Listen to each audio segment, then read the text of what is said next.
It has been just 5 days since Trump 2.0 was unveiled. What it really means for the people of United States and the rest of the world. He definitely has made the world wait with a bated breath about whether he'll be able to walk the talk or not, as we say. Once he has to manage his next 4 years with the American establishment. Repeated warning that Greenland should be, made of part of the U.S. territory. Canada can one day eventually become a U.S. state. Both American challengers, adversaries, friends, allies, and partners alike are worried that in terms of a new aggressive tariff policy, there'll perhaps be no distinction between friend and foe. US will fast lose the old imperial global leadership. Unilateral Trump policy approach of America first will perhaps accelerate the global trend of polarization and emergence of multipolarity and weakening of the American influence and value system in pursuit of unilateral national interest of the current administration. How does the US domestic politics and regional politics and Pakistani politics view each other? I seriously doubt that he would pressure Pakistan against China. There were people who were very euphoric that Trump will be administered an oath, and the next call he's going to make will be to our army chief and our prime minister. Oh, release my good buddy, Mr. Khan. Well, that has not happened.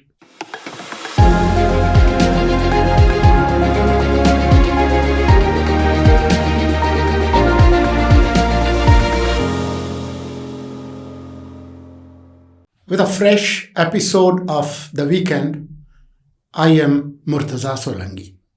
And I am Muhammad Ali. Well, last week there were some issues. We couldn't have our regular chat. But today we are here.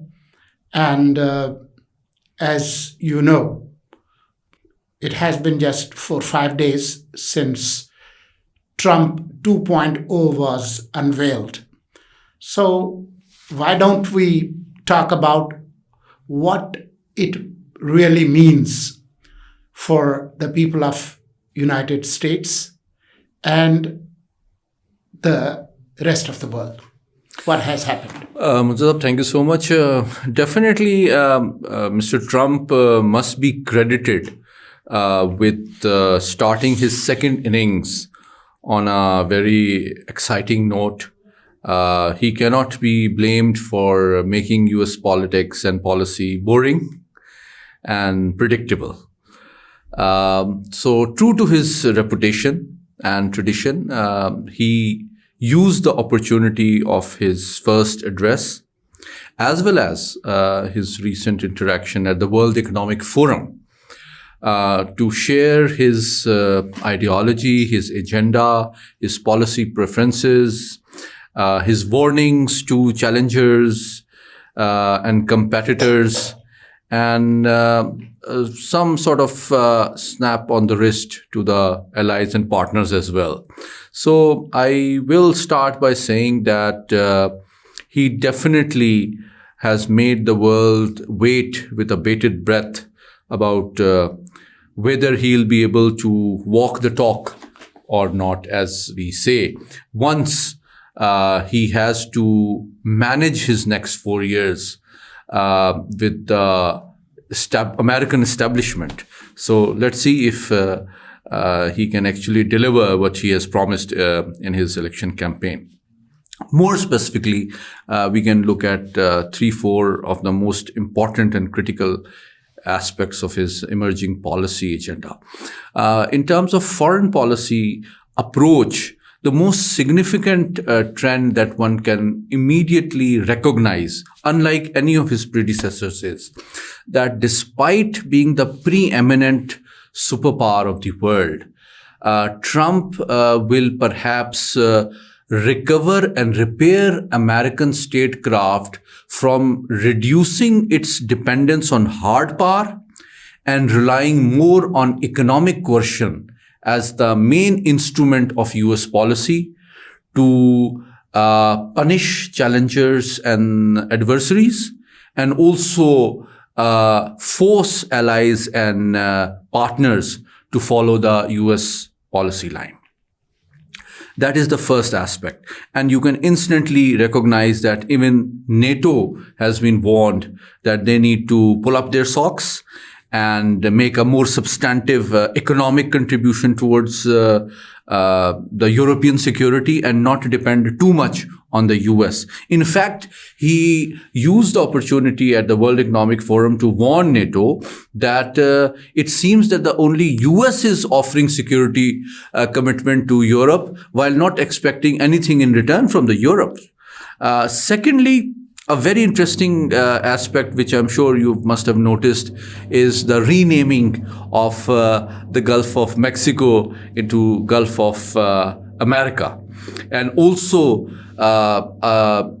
repeated warning that Greenland should be, made of part of the U.S. territory, and not to mention the promise that Canada can one day eventually become a US state. So he has really unnerved these regional countries.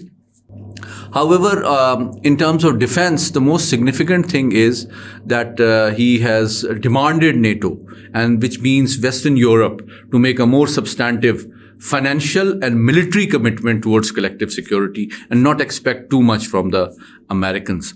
But this will perhaps weaken NATO, because this will incentivize Western Europe to improve its relations with Moscow. And Beijing. And that is something which perhaps reinforces Trump's other agenda of ending two major conflicts. And there is already talk going on that can he be a potential candidate for a Nobel Peace Prize if he actually brings the Ukraine conflict and the Gaza conflict to an end. I think these are very interesting times, and he's leveraging the revival of oil and gas industry in the US, exit from the Paris Treaty and from the Kyoto Protocol, and dismissal of the environmental concerns. And I think this offers a very interesting opportunity. And you must have noticed that MBS has already spoken with Trump, and there is a promise of an investment worth more than 600 billion Saudi dollars into America, which Trump has said is not enough, and he expects at least $1 trillion worth of Saudi investment. So I think as a true businessman, he's a hard bargainer, and he's very demanding, and he's unnerving both friends and enemies. And I think his statecraft, as I earlier pointed out, will rest heavily on the economic coercive instrument far more than military engagements, deployments, and conflicts. Wonderful. But let me first ask, Trump's return to White House has drawn a lot of interest and expectations in some part of Pakistan and this region.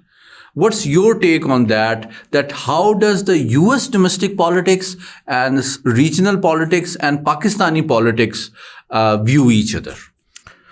Well, thank you very much for summing up Trump 2.0, especially how it impacts the rest of the world outside United States, the Western Hemisphere as well as the rest of the world.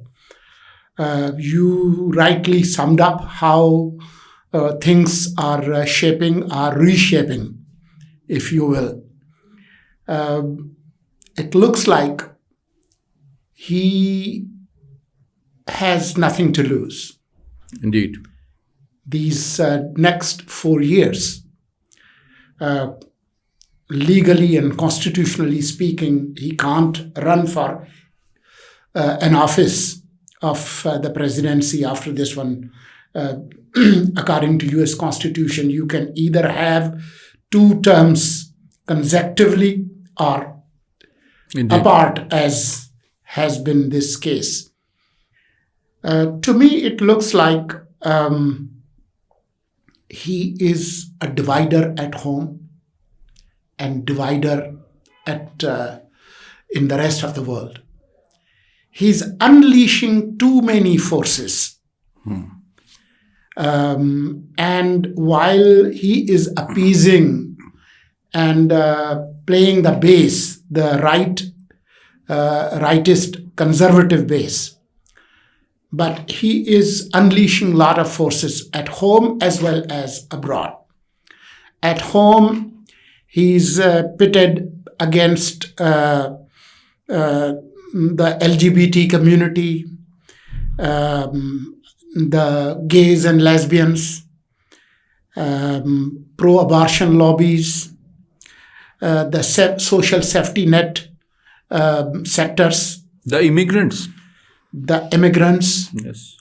So he has unleashed a lot of energy at home, and you will see the result of his domestic policies, I would say 22 months down the line, when the midterm poll would be in November 2026, because elections were held in November 2024. So after 2 years, you will have midterm polls.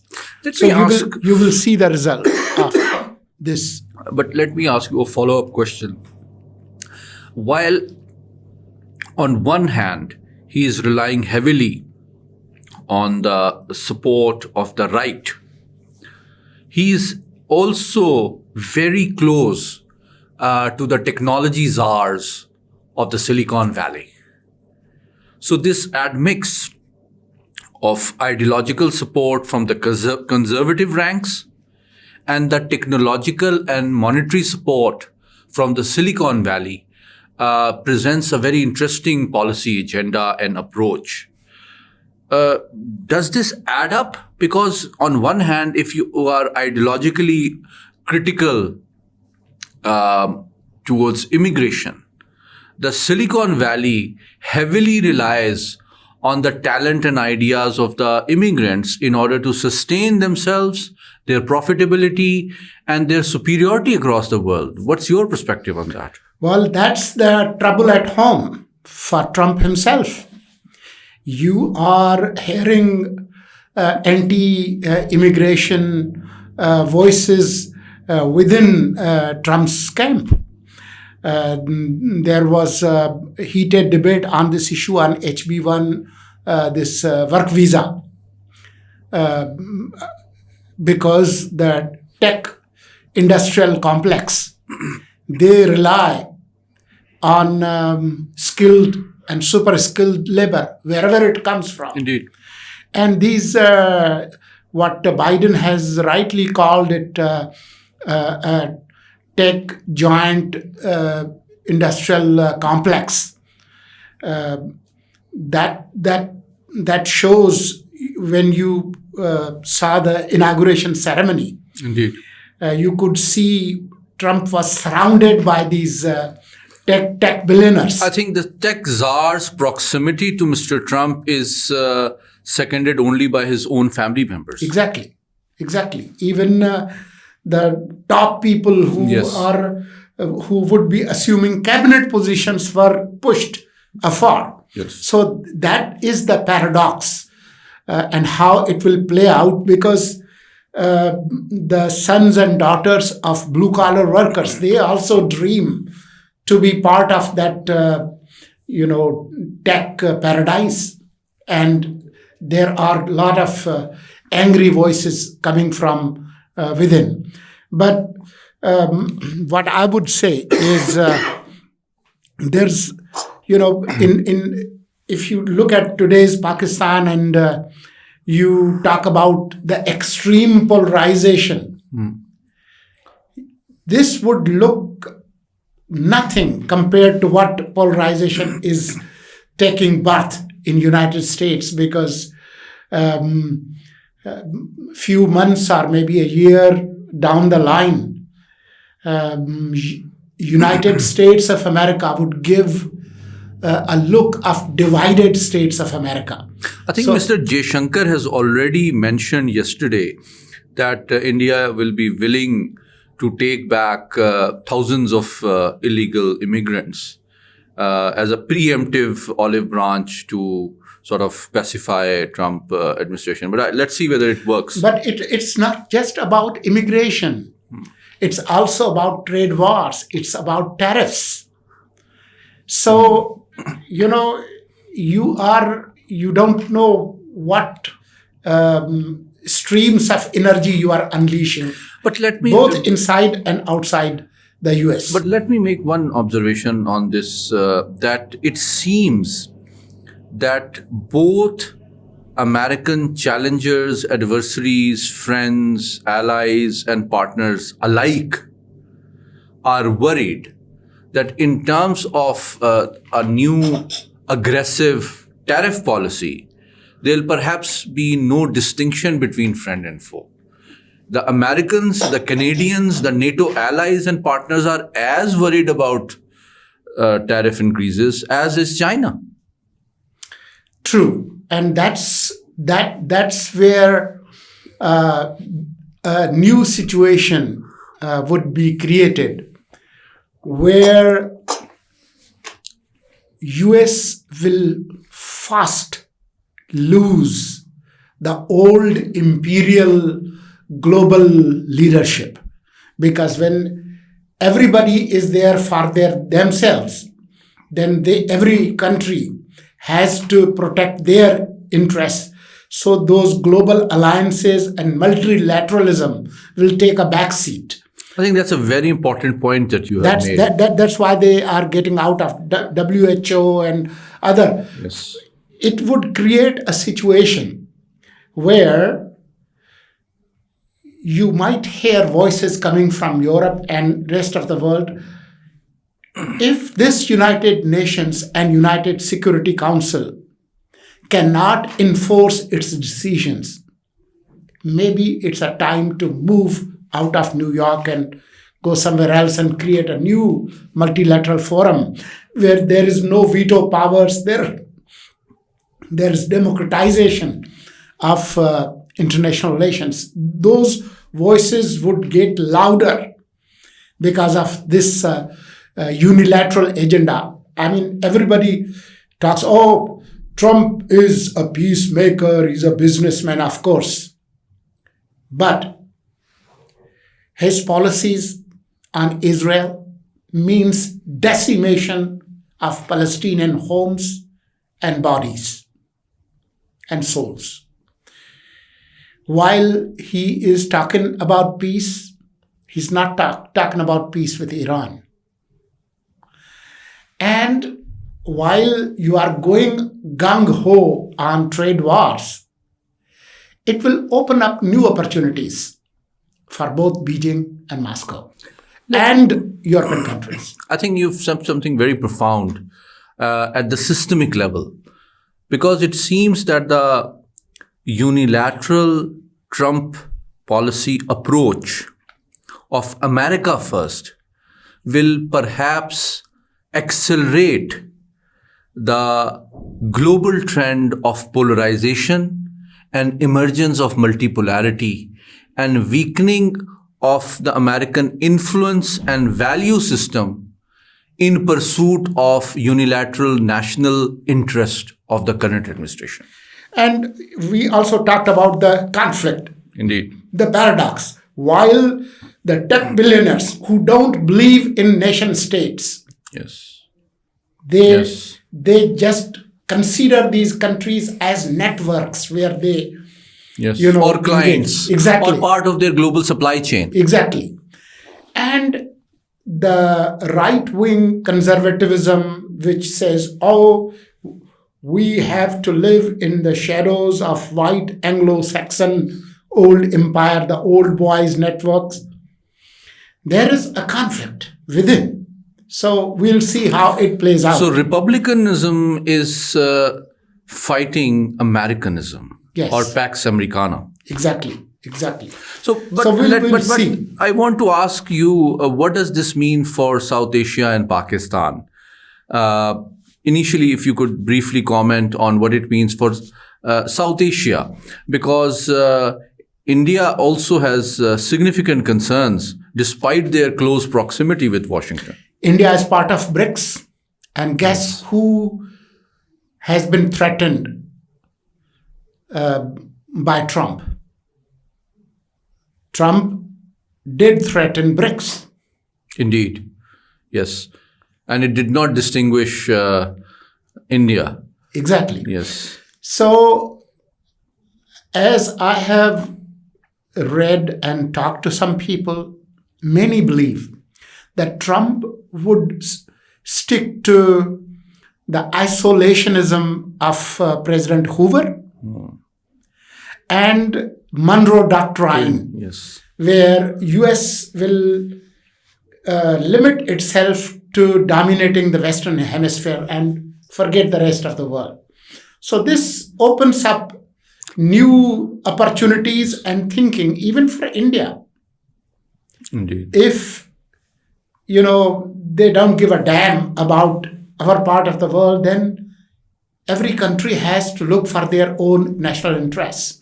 And I think it translates into huge economic and diplomatic relief for Moscow. Exactly. Because if US reviews and reduces its security commitment towards Western Europe, I think already in France and Germany, there are important and influential voices being raised, then that Europe should, rise to the challenge and meet its own security needs and review its own policies and reduce the hostility with Moscow, Correct. which will translate into revival of the energy market, which Moscow enjoyed traditionally with Western Europe, which means that Biden's sanction regime against Moscow will perhaps crumble as a result of the Trump's new policy. Despite the fact that MBS announced that they will invest in US to the tune of $600 billion, as you just said, but Trump is still not happy. He wants It's not enough for him. Yes. $1 trillion. Today, I was scanning news and Trump says that the oil-producing countries should lower the prices. Indeed. Yes. Now, that will directly hit countries like Saudi Arabia and other Gulf countries in the wallet. Indeed. So, and on the other hand, US is, say, drill, baby, drill. Indeed. So they will sell their oil and gas to the rest of the world. But this will perhaps encourage the close Arab allies of the US to look for alternative lucrative markets, including China. Exactly. So we have very interesting times ahead of us, just in the Chinese expression. Indeed. So it will be very interesting, and many people are concerned and worried and thinking how it will impact our country, Pakistan. I would just simply say that if you look at the trajectory of Trump, how he has acted in the past during his last term and how he is proceeding, he continues on the anti-China rhetoric, but I seriously doubt that he would pressure Pakistan against China. And even if he did, given the increasing multipolarity of the world, Pakistan would be tempted not to come under pressure and look for other options. So there were people who were very euphoric that Trump will be administered an oath, and the next call he's going to make will be to our army chief and our prime minister. Oh, release my good buddy, Mr. Khan. Well, that has not happened. But let me ask you a question as a devil's advocate. What is the incentive for President Trump to interfere in Pakistan's domestic political affairs? None. So what is the basis for this imagination and optimism by PTI?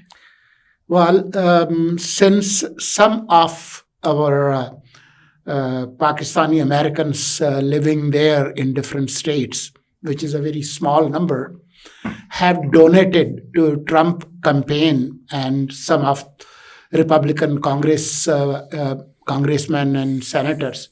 So they think that based on that financial and political support, Trump administration will come out hard against Pakistan.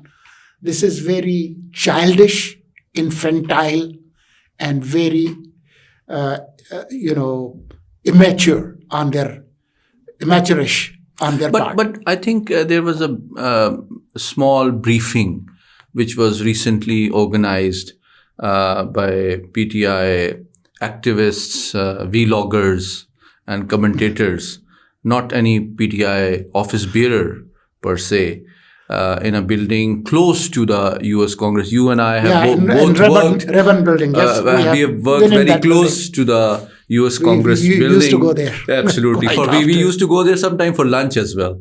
They had very good lunch at good prices as well. So in a room, they invited 5 Democrat congressmen. Yeah. And tried to influence them. They babbled in front of them. Yes, and they used the same rhetoric regarding alleged Islamabad massacre. What do you make of this? Its timing, its significance, its potential influence over the Trump policy agenda towards Pakistan? It's just a media white noise. Nothing more than that. Trump policy actions related to Pakistan will come out of White House, from nowhere else. Not from the Rayburn building, not, from K Street. Yes. They'll come from 1600 Pennsylvania Avenue. Yes. And given the patrimonial system of governance that Trump espouses, the decisions would be made by him and him alone, with the help of his kitchen cabinet. And not to mention the people, the U.S. congressmen who spoke in that room at the invitation of the PTI activists and vloggers.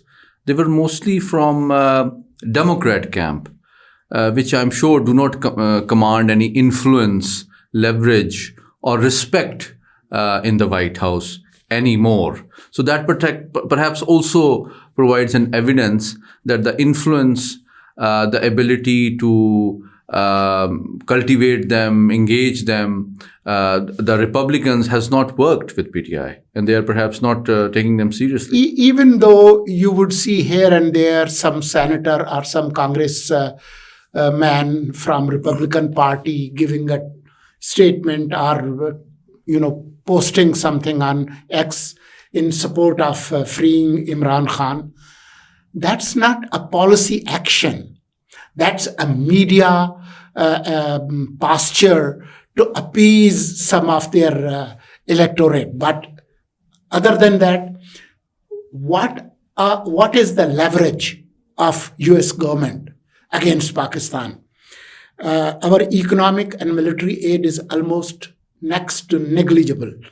Pakistan is fast moving in terms of military hardware and software towards China and other options. So there's not a whole lot that US government administration can do. And given the unilateral policies of Mr. Trump, confining himself within America and focusing on America and America first, these are least of his worries and concerns to pressurize Pakistan about somebody, some person.